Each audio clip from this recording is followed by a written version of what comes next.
Hello students, welcome. आप सभी test देते हैं, कहीं ना कहीं हर बच्चा टेस्ट देता है और उसके मार्क्स कम आते हैं।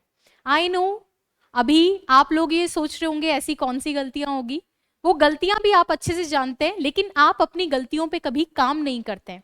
आज हम इस सेशन में आपकी गलतियों पर भी बात करेंगे, जो बहुत कॉमन है, हर आदमी एक स्टूडेंट लाइफ में करता है। प्लस उन गलतियों को ओवरकम कैसे करना है उस पे भी हम बात करेंगे। दोनों चीजों पे बात होगी। गलतियां तो करनी है और गलतियां जानकर कुछ होगा नहीं, गलतियों में सुधार से चेंजेस जरूर हो सकते हैं, तो दोनों पे मैं बात करूंगी। प्लीज आप लास्ट तक देखिएगा, 5-10 मिनट मुझे दीजिए। सबसे पहले देखो, 5 मिस्टेक्स जो है उसमें से फर्स्ट ऑफ ऑल होती है रिवाइज करना।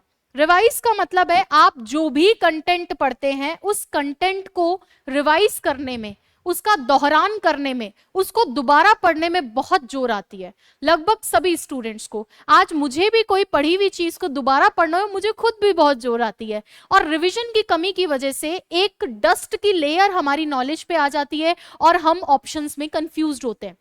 कोई चीज आप बार बार रिवाइज करते हैं तो आपके ऊपर एक होता है ना, ब्रशअप हो जाती है, नॉलेज ब्रशअप हो जाती है, तो आप एमसीक्यू में श्योरिटी से आंसर लगा देते हैं। वहीं अगर रिवीजन नहीं होता है, एक आध दो बार पढ़ा होता है, तो कहीं धुंधली सी यादें रहती हैं और बच्चा गलत ऑप्शन चूज कर लेता है। ये सबसे बड़ी प्रॉब्लम है, ऑलमोस्ट सबके साथ में है, रिविजन में बहुत जोर आती है। तो ये जो रिविजन वाली समस्या है, मेनली रिवाइज करने में अगर आपको ज्यादा जोर आ रही है, तो आपको कुछ नहीं करना है, आप अपना वीकली शेड्यूल के अंदर इसको इंक्लूड कीजिए। डेली नहीं कर सको तो वीकली करो, और ये नहीं कर सको तो आप 2 वीक में एक बार करो। लेकिन अगर आप रिवाइज नहीं कर रहे हैं तो आपकी नॉलेज जो है वो दोबारा से आपको फ्रेश फील नहीं होगा और आप ऑप्शन में कंफ्यूज होंगे, नेगेटिव मार्किंग का शिकार हो जाएंगे। ठीक है, तो रिवीजन को प्लीज स्किप मत कीजिए, और ये सबसे बड़ी समस्या होती है। सेकंड, अगर मैं बात करूं एमसीक्यू प्रैक्टिस, आप सभी एग्जाम देते हैं, टेस्ट देते हैं। अधिकतर बच्चे तो ऐसे हैं जो टेस्ट देते भी नहीं है।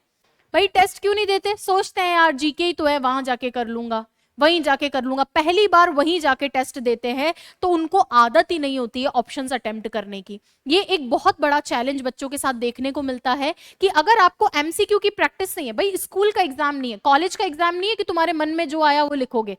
स्कूल कॉलेज के एग्जाम में पूछता क्या है और तुम लिखते क्या हो?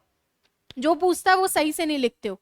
ठीक है, क्या आपसे पूछ ये रहा है अजमेर से जयपुर कैसे जाना है और तुम अजमेर को डिस्क्राइब करने लग जाओ? तो ये चीज हमारे ट्रेट में रहती है बचपन से ही। तो इसीलिए एमसीक्यू प्रैक्टिस एग्जाम से पहले करनी होती है, और इसीलिए टेस्ट सीरीज होती है कि आदमी टेस्ट दे और ज्यादा से ज्यादा सीखे। लेकिन यहाँ पे दिक्कत क्या होती है, टेस्ट भी तुम देते हो और टेस्ट देने के बाद कभी भी उनको एनालाइज नहीं करते हो कि जो मैंने टेस्ट दिया है उनको मैं एनालिसिस करूं, उन टेस्ट को मैं एक बार देखूं तो कि उनमें क्या गलतियां हैं मेरी। वो कभी नहीं होता है आपसे। आप दीजिए टेस्ट, अपनी गलतियों को देखिए, दोबारा उनको सॉल्व कीजिए, क्या पता उनमें से कौन सा क्वेश्चन वहां एग्जाम में आपको देखने को मिले और वहां आपको रिग्रेट हो। टेस्ट दो, इसीलिए बहुत ज्यादा डेली टेस्ट देने की जरूरत नहीं है। इतना भी टेस्ट मत दे दो कि तुम्हें पढ़ने का समय ना मिले।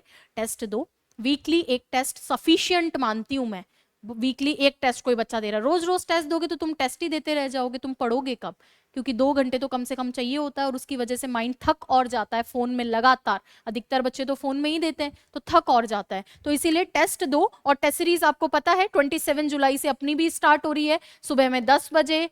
फर्स्ट पेपर फ्री है, तो उसको जरूर आप लोग देना है ना। चलिए, और इस नंबर पे कॉल करके और डिटेल्स ले सकते हो, 8955232362 पर। चलिए नेक्स्ट देखिए, अगली प्रॉब्लम रहती है रिजेक्शन मेथड का यूज ना करना। रिजेक्शन मेथड क्या होता है सर? रिजेक्शन मेथड, जिससे आप इस चैनल को, हो सकता है आपने सब्सक्राइब किया उस मेथड को जान के। सर रिजेक्शन मेथड में हम इंग्लिश में ये सिखाते हैं कि आप आंसर मत ढूंढो, don't go after the answer. आपको जस्ट रिजेक्ट करना है ऑप्शन को, और जब एक बार आप ऑप्शंस हटाते हैं आप सीधा आंसर के पास पहुंच जाते हैं। सपोज ये नहीं होगा, ये नहीं होगा, ये नहीं होगा, इनकी गलतियां मुझे पता चल गई, तो आंसर अपने आप मिल जाएगा। और ह्यूमन का नेचर हमेशा से पेडेंटिक रहा है, पेडेंटिक बोले तो छिद्रान्वेषी। गलतियां ढूंढना वैसे भी आदमी को बहुत अच्छा लगता है। एक नॉर्मल आदमी दूसरों की गलतियां ही ढूंढता रहता है, अपने को कभी नहीं देखता है। तो तुम वो गलतियां इसमें ढूंढ लेना, क्या पता सिलेक्शन में काम आ जाए। तो रिजेक्शन मेथड का इस्तेमाल करें ताकि आपकी एक्यूरेसी बेटर हो। आपकी एक्यूरेसी बेटर होगी, ग्रेजुअली आपका स्कोर बढ़ेगा, आप खुद रियलाइज करेंगे। ये एक्यूरेसी को बढ़ाने के लिए होता है। नेक्स्ट देखिए सर, कंसंट्रेशन की कमी। जब आप, तो ये कंसंट्रेशन की कमी कब के लिए बात कर रही हूं मैं? ये मैं पढ़ने के टाइम की भी बात कर रही हूं और टेस्ट के टाइम की भी बात कर रही हूं। देखो है तो ह्यूमन ब्रेन ही, इंसान का ही दिमाग है, थकता है। हम कोई भी चीज 20, 25, 30 मिनट तक पढ़ लेते हैं, फिर हमारा दिमाग हल्का सा थकता है, फिर भी हम उसको कोशिश करते हैं फ्रेश फील करवा के पढ़ते हैं और पढ़ते हैं। तो आप सोचो 2-2, 3-3 घंटे तक आप टेस्ट देते हैं, तो ह्यूमन ही है भाई, हम इंसान ही है, कोई देवीय शक्ति तो है नहीं, थकना जायज है हम लोगों का। तो वो जो थकान है वो आपको क्वेश्चंस पे कंसंट्रेट नहीं करने देती है। ऐसा एग्जाम में भी होता है, जब कभी भी आप कोई एग्जाम देते हो एक ऐसा पॉइंट आता है जहां पर दिमाग काम करना ही बंद कर देता है, हम लोग बोलते हैं मेरा तो दिमाग सुन्न हो गया है। ऐसी स्थिति में प्लीज आप पानी पीजिए। मैं लिटरली बोल रही हूं, आप बोलोगे ये क्या स्टेप हुई है, ऐसा कभी भी हो तो ऐसा फील होता है कि हमारी जो बॉडी है उस बॉडी में एकदम से जो है एनर्जी डाउन हो जाती है, और जैसे ही हम पानी पहुंचते हैं, सारी जगहों पे पानी पहुंचता है, ऑक्सीजन पहुंचती है, तो एक फ्रेशनेस फील होती है।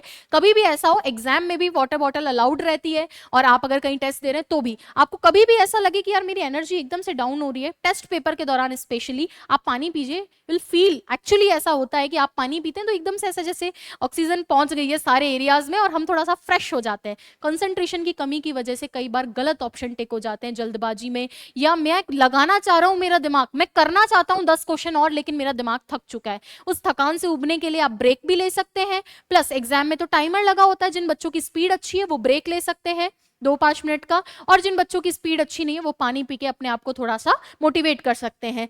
नेक्स्ट और जो लास्ट है sir, negative marking, negative persons. मैंने लास्ट लेक्चर में भी, लास्ट अपने सेशन में भी बोला था, नेगेटिव मार्किंग भी हमें डुबोती है और नेगेटिव पर्संस भी हमें डुबोते हैं। अरे नेगेटिव मार्किंग का तो इलाज भी है, नेगेटिव पर्संस का कोई इलाज नहीं होता, एकदम लाइलाज बीमारी की माफिक होते हैं वो लोग। सबसे पहले नेगेटिव मार्किंग, नेगेटिव मार्किंग जो होती है बेसिकली एग्जाम के अंदर इन्हीं सभी कारणों की वजह से होती है जो मैंने शुरू में बताए। आपकी प्रैक्टिस कम है, एक्यूरेसी पुअर है क्योंकि रिजेक्शन नहीं लगा रहे हैं, कंसंट्रेशन की कमी है, या फिर जो क्वेश्चन आपको नहीं आ रहे तो भी एक ट्रेंड चल गया है तुक्का कैसे लगाए। भाई तुक्के लगाने में भी कॉमन सेंस का यूज होता है, मैं उसको तुक्के की जगह बोलूंगी रिजेक्शन मेथड। तो ये तुक्का लगाने वाले जो बच्चे होते हैं उनकी नेगेटिव मार्किंग होती है कि किसी ने बोला था पेपर टफ आए, इतने क्वेश्चन अटेम्प्ट कर लेना। आप कैसे तय कर सकते हैं, आप कैसे, मान लो पेपर टफ है तो कम अटेम्प्ट होंगे ग्रेजुअली, और पेपर अगर जो है आप लोगों के इजी है तो ज्यादा अटेम्प्ट होंगे। उसमें पहले अपने आप को बांधो मत कि मैं इतने क्वेश्चन करूंगा ही करूंगा, 120 है तो 90 तो मुझे करने ही है। अरे नहीं आ रहे हैं तो छोड़ो, एकदम नहीं आ रहे हैं छोड़ दो। इसमें कैटेगरी रहती है, एक क्वेश्चन जो एकदम नहीं आ रहा है छोड़ दो, 50-50 आ रहा है अटेम्प्ट करो, 50 से ज्यादा आ रहा है वो तो अटेम्प्ट करना ही है, ठीक है। और 50 यानी 0 से 50% वाले जो है उनको इस कोशिश करो स्किप करने की, है ना, कि भाई नहीं आ रहा है तो फिर स्किप कर दो। 50-50 वाले को कर लेना चाहिए, 2 ऑप्शन वालों को, उसमें ज्यादा आदमी लॉस में नहीं रहता है। तो नेगेटिव मार्किंग से बचने के लिए एक्यूरेसी बढ़ाओ, उतने क्वेश्चन अटेम्प्ट करो जितने आपको आते हैं, ज्यादा ये मत करो तुक्के कैसे लगाएं, सी लगा दूं, डी लगा दूं, उसमें कई बार बहुत नुकसान होता है, आपका सिलेक्शन से आप दूर हो सकते हैं, ऐसा मत करना। नेक्स्ट है सर नेगेटिव पर्संस, इनका तो वास्तव में कोई इलाज नहीं है, आपको भी कोई मिले तो मुझे भी बता देना। फिर भी डू वन थिंग, एक चीज आप कर सकते हैं कि ऐसे लोग जो आपको डीमोटिवेट करते हैं, या ऐसे लोग जो आपको कम से कम पढ़ने के लिए प्रेरित नहीं कर सकते, अननेसेसरी आपको जो है ज्ञान दे रहे हैं, कई साल से पढ़ रहा हूं नहीं हो रहा है, तेरा क्या होगा, तो इस जॉब की तैयारी कर रहा है क्या, यहाँ से शुरुआत हुई थी, उनको कम से कम आप अपना समय दें। हम लोगों की भी क्या होती है कि एक नेगेटिव वाइब्स की तरफ अट्रैक्ट होने की टेंडेंसी होती है, जहां पर हमारी कोई चुगली कर रहा होगा ना, वहां जाके हम बैठ के चुगली सुनने में इंटरेस्टेड रहते हैं। ये नहीं कि हमारा उससे मूड खराब होगा, उससे हम दूर रहें। तो इस नेगेटिव टेंडेंसी, अपने अंदर भी जो नेगेटिव टेंडेंसी है उसको भी दूर रखने की कोशिश करो, ऐसे लोगों को अवॉइड करो। स्पेशली इवन मैं भी ये चीज करती थी कि जब मेरा एग्जाम होता था 2-3 दिन पहले से ही किसी से बात नहीं, अपने उस स्पेस में रहो जो आपको कंफर्टेबल फील करवाते हैं, उस स्पेस में रहो, उन लोगों के साथ रहो जो एक्चुअली आपको कंफर्टेबल फील करवाते हैं। तो ऐसी स्थिति में हम नेगेटिव लोगों से बच सकते हैं। वैसे नेगेटिव लोगों का कोई इलाज नहीं है, उनको तो जस्ट अवॉइड करो, उनको रिप्लाई भी नहीं देना है, जस्ट अवॉइड करो, समय आने पर उनको अपने आप रिप्लाई मिल जाएगा। बाकी आई होप आप रिलैक्स्ड हैं, आप रिलैक्स्ड रहिए। एग्जाम के लिए इतना भी प्रेशर नहीं लेना होता है, जीवन से बढ़कर नहीं होता है कोई भी एग्जाम। हाँ मैं जानती हूँ इस वक्त आपके लिए एग्जाम को क्लियर करना बहुत ज्यादा इंपॉर्टेंट है, मैं उस स्थिति को समझ सकती हूँ, आप चाहे माने चाहे नहीं माने, बट मैं उस स्थिति को बहुत अच्छे से समझ सकती हूँ। लेकिन जब आपको एक बारी जॉब मिल जाती है, जब आप जो है प्रोस्पैरिटी की तरफ होते हैं, आप पॉपुलर हो रहे होते हैं, तो सारी दुनिया आपको प्रेज करती है। लेकिन जब आप डाउन होते हो, कोई आपको प्रेज करने के लिए, आपके कंधे पे हाथ रखने के लिए भी नहीं होता है। बट उनके साथ की आपको जरूरत भी नहीं है, आप अकेले ही काफी हैं। आप भी ह्यूमन बीइंग हैं, अपना दिमाग रखते हैं, आप भी भोजन करते हैं, अपने दिमाग से अपने विवेक से डिसीजन लीजिए। बाकी कितनी भी स्ट्रैटेजी हो, सब स्ट्रैटेजी फेल मार जाती है जब तुम्हारा दिमाग तुम्हारा मन फेल मार जाता है। एग्जाम तक अपने आप को मोटिवेटेड रखो। मोटिवेशन के लिए तुम्हें बहुत ज्यादा गाने या मोटिवेशनल लेक्चर सुनने की जरूरत नहीं है, बस ये जानने की जरूरत है पेपर कैसे अटेम्प्ट किया जाए। ये वाला लेक्चर सिर्फ यही था कि पेपर कैसे अटेम्प्ट किया जाए। पेपर अटेम्प्ट करना आ गया तो ये सब फालतू की बातें, उसने मुझे ये कह दिया, तो बस अपने को पेपर अटेम्प्ट करना सीखना है, बस और कुछ नहीं करना है। इसके अलावा आपको मेरी कभी भी किसी भी चीज में जरूरत पड़े, मैं तो हमेशा रेडी हूं। आप अपनी फैमिली मानकर मुझसे शेयर कर सकते हैं। काफी सारे बच्चे काफी अच्छा ओवरवेलमिंग रिस्पॉन्स देते हैं, उसके लिए थैंक यू सो मच। अभी तक वीडियो को लाइक नहीं किया है तो जाते जाते लाइक कर दीजिए, चैनल को सब्सक्राइब कर दीजिए। इंग्लिश में पढ़ाती हूँ तो उस सब्जेक्ट से रिलेटेड किसी भी एग्जाम में आपको कोई भी प्रॉब्लम हो तो वीआईपीएम हमेशा से तैयार है, 2002 से लेकर मैं चाहती हूँ कई सारे ईयर्स तक रहे। थैंक यू बच्चों, थैंक यू सो मच।